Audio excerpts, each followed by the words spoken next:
Hallöchen, ich habe heute tolle Neuigkeiten mit euch zu teilen. Ich weiß irgendwie gerade gar nicht, wo ich anfangen soll, aber ja, ihr habt es im Titel ja schon gelesen und vielleicht hat der ein oder andere von euch auch schon damit gerechnet.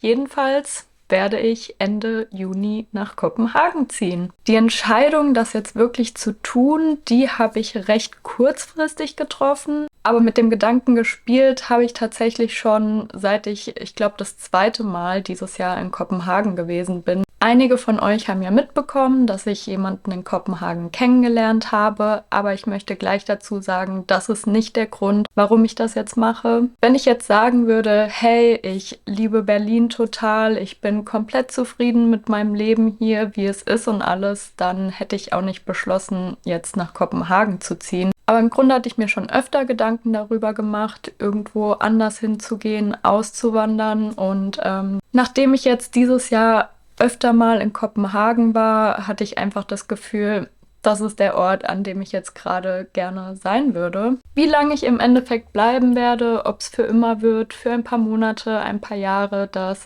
kann ich nicht sagen, aber ich will sowas auch gar nicht mehr planen. Ich glaube, ich möchte mein Leben einfach so führen, dass ich sage, ich bin in dem Moment an dem Platz, an dem ich gern sein möchte, und wenn es dann irgendwann ein anderer Platz ist, dann ist das auch okay. Ich habe gemerkt, dass ich vielleicht gerade auch noch gar nicht bereit dazu bin, richtig sesshaft zu werden, sondern lieber einfach noch ein bisschen was ausprobieren möchte. Ich meine, wer weiß, vielleicht werde ich mein Leben lang so leben, werde einfach eine digitale Nomadin oder so. Kann natürlich auch sein, dass ich, wenn ich in Kopenhagen bin, einfach das Gefühl habe, okay, das ist es, hier will ich nie wieder weg.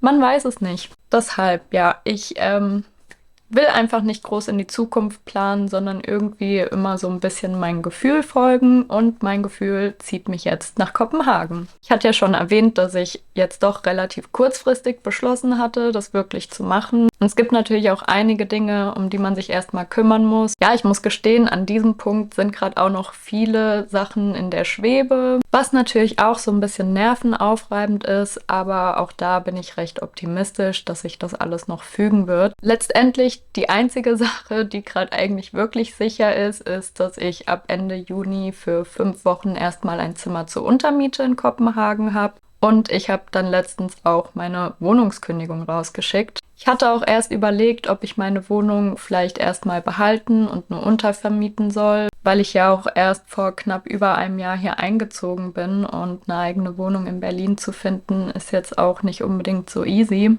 Aber irgendwie hatte ich das Gefühl, das wäre dann irgendwie doch noch so eine Belastung, sowas, was mich irgendwie hier so an Berlin kettet. Ich bin auch jemand, der es nicht so gerne mag, wenn andere Leute so in meiner privaten Sphäre sind. Deshalb habe ich mich im Endeffekt dazu entschlossen, die Wohnung komplett zu kündigen. Möglich, dass ich das noch bereuen werde.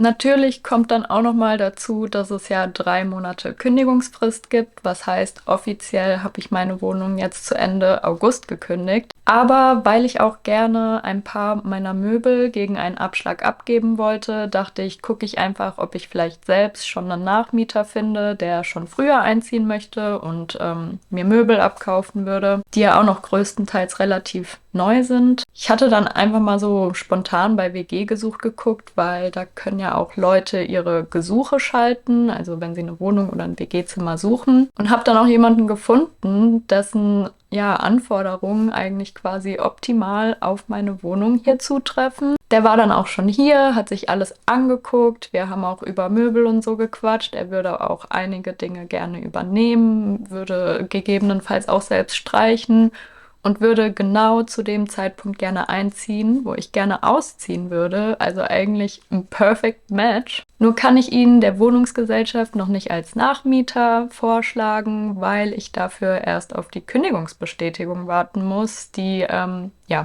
nicht kommt. Ich werde da, denke ich, die Tage nochmal anrufen und nachfragen, ob man das Ganze irgendwie beschleunigen kann, weil ich eigentlich auch davon ausgehe, dass er als Nachmieter angenommen werden wird. Und hoffe, das hat sich dann auch bald erledigt. Eine weitere Sache ist dann der Job. Ich habe ja im Februar ein Trainee angefangen bei einem TV-Unternehmen und bisher eigentlich hauptsächlich im Homeoffice gearbeitet. Meine Kollegin und mein Manager wissen auch schon über meine Pläne Bescheid. und möchten gerne versuchen, mich trotzdem da zu behalten. Es gibt nur eben 2 Punkte, die noch geklärt werden müssen. Der erste wäre das Gehalt, weil mein aktuelles Trainee-Gehalt definitiv nicht für ein Leben in Dänemark reicht, weil ihr wisst ja wahrscheinlich, dass in Dänemark die Lebenshaltungskosten doch schon etwas höher sind als hier in Deutschland. Und die zweite Sache wäre eben, dass garantiert werden müsste, dass ich durchgehend remote arbeiten könnte und es nicht plötzlich heißt, hey, du musst jetzt wieder ins Berliner Büro kommen. Aber ich denke, auch das wird sich jetzt in den nächsten Wochen noch klären. Sollte es nicht funktionieren, dann werde ich mir eben in Kopenhagen einen neuen Job suchen müssen. Was vielleicht nicht ganz so einfach ist, da ich noch kein Dänisch spreche, aber ich weiß nicht, irgendwie habe ich gerade einfach das Gefühl, alles wird schon irgendwie gut werden, weil, keine Ahnung, irgendwie ist bisher immer alles gut geworden. Aber natürlich bin ich da gerade auch in einer privilegierten Situation, weil ich einfach weiß, so wenn irgendwas nicht klappt oder alles komplett schief läuft, dann habe ich auf jeden Fall ein Netz, das mich auffängt, also in Form meiner Eltern. Die Reaktion meiner Eltern war, ja, wie soll ich sagen? Also sie haben jetzt nicht unbedingt Freudensprünge gemacht, aber sie unterstützen mich halt trotzdem in dem, was ich tue. Meine Mutter hat sogar gesagt, dass sie mich dafür bewundert, dass ich so Dinge immer einfach durchziehe. Und was kann es für ein schöneres Kompliment von der eigenen Mutter geben? Also ja, Mama, wenn du das siehst, dann